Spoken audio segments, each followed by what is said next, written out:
চিঠিপত্র নেই আর। কলকাতা এখন টেলিফোনে কথাবার্তা সেরে নিচ্ছে।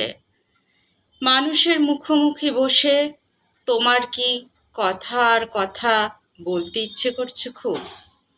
সেকেলে আবদারগুলো এবার গঙ্গায় ছুঁড়ে ফেলো, গিলে ফেলো। পাত্তারি গুটো, পা দুটো আটকে আছে শহরে, ধাঁধায়।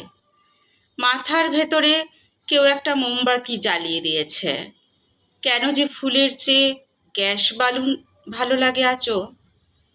মানুষকে কেন যে আকাশ বাড়ির চেয়ে উঁচু আর ইঁদুরের উচ্চতার চেয়ে আরো খাটো মনে হয়। এসো আমরা ঘেঁষাঘেঁষি করে থাকি, জাপটা জপটি করে থাকি, না হলে ছিটকে যাব, ভেঙে যাব, টুকরো হয়ে টুকরো হয়ে টুকরো হয়ে যাব। আরো এক মিহি বিচ্ছিন্নতা, আরো এক ধারালো নিঃসঙ্গতা এলো প্রায়। দু একটা চিনির দানা মুখে নিয়ে যে যার গর্তের মধ্যে ঢুকে পড়ছে শুধু। আমাদের বেঁচে থাকাগুলো কারা ভদ্রভাবে সুনিপুণভাবে সরিয়ে রেখেছে। রাগী যে যুবক তাকে দেখি না অনেক দিন। যে ছেলেটি গান গেয়ে ফিরত সে তো কবে নিরুদ্দেশ। তাকে ফের শুনতে চাও? তাকে ফের দেখতে চাও? অতীত তো গতকালই গালে ছোট্ট টোকা মেরে বহরমপুর চলে গেছে। বর্তমান উতলে উঠছে ফেনাময় বিদঘুটে ধোঁয়ায়। আমাদের সর্দি কাশি নিয়ে আমরা মোটামুটি আছি। আপনারা কেমন? সময় সামান্য আর আধো ঘুমে কি তুমি বকছ? অবশ্য কি আর আছে বলবার। রাত ৩টের আগে কেন যেন বিছানা ডাকে না। ঘুম এপিকের মতো বিদায় নিয়েছে। আত্মহত্যা প্রবণতা ছুঁয়ে বসে আছেন সভ্যতা। রাত্রিবেলা সল্ট লেকে মোটর গাড়িটা ঘুরছে তো ঘুরেই চলেছে।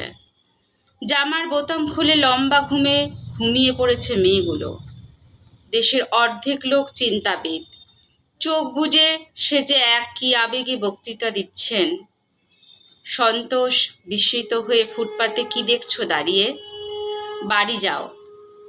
কোথাকার জল গিয়ে কোথায় দাঁড়ালো লিখে রাখো। চশমার ফাঁক দিয়ে পৃথিবীটা দেখে নিয়ে ওরা স্বর্গের সিঁড়িতে সব পা ঠেকিয়ে ওপরে উঠছেন। যদিও কথাটা শাস্ত্রে লেখা নেই, ভূভারতে নেই। আমাদের খসটাতে খসটাতে মরতে হবে। ঘরের অভাবে আর ভাতের অভাবে মরতে হবে। আমাদের পরমাণু খেয়ে মরতে হবে।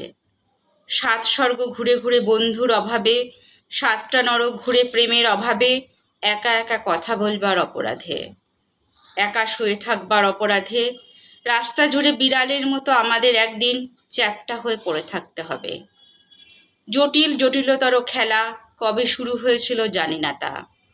শুরু হয়েছিল বলে শেষ হবে তেমনও কথা না। পৃথিবীটা ঘুরছে কিনা, এখনো ঘুরছে কিনা, চলো যাই একবার দেখে আসি, চলো। শুধু আধ পাগলেরা ধাক্কা খেয়ে পুরোটা পাগল হয় এইখানে। এ ওর মুখের মধ্যে হ্যাটা দিয়ে ঝামা ঘষে দেয়। বিকেলে চা খেতে খেতে আমরা বিরক্তিগুলো কিছুবার সরিয়ে রাখি পাশে। আমরা কি দুঃস্বপ্ন কোনো? পোড়া গাছ? অতি খরচের ভূত মহারাজ এখনো আমাকে কেন টানো? এত অশান্তির মধ্যে, এত ঝামেলার মধ্যে। সুমিত, তোমাকে বলছি শোনো, বেঁচে থাকতে হবে, বেঁচে থাকতে হবে এবারে শান্তিনিকেতনে। আমাদের বিস্ময় বেদনা বোধ ভালোবাসা জেগে উঠল। ছোটোখাটো স্বপ্নগুলো ফিরে এলো। সুন্দরীর সঙ্গে এক মুহূর্তের জন্য শুধু আলাপ হলো না। কি করব, কি করতে পারি, কি করার আছে? পৃথিবী ঈশ্বর দ্বারা আচ্ছাদিত। চারপাশ চেয়ে দেখব এরকম ভেবে। শেষমেশ ভালোভাবে সব কিছুর এই ভেবে একটু বেছে নেব। শাঁখ বাজিয়ে উলুধ্বনি দিয়ে কত জাহাজ ভাসলো জলে। হাজার মঙ্গল ইচ্ছা প্রকাশিত হলো, হাজার প্রগতি হলো, প্রেম হলো, যদি দম কত বিবাহ বন্ধন হলো, সানাই ভাজলো, আর খিস্তি খেয়ে উড়ে হিংস্র বিচ্ছেদ হলো পর মুহূর্তেই। বাঁচার লড়াই বলে একটা মিছিল গেল পতাকা উঁচিয়ে।